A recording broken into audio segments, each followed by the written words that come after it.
गांव के किसान रामलाल की कहानी। गांव के बाहरी छोर पर बसा रामपुर एक सुंदर और हरियाली से भरा गांव था।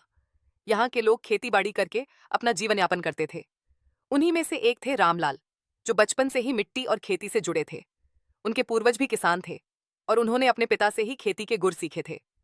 संघर्ष की शुरुआत रामलाल के पास 5 बीघा जमीन थी, जिस पर वे धान और गेहूं की फसल उगाते थे। मेहनती और ईमानदार स्वभाव के कारण पूरे गांव में उनकी इज्जत थी। लेकिन खेती हमेशा आसान नहीं होती।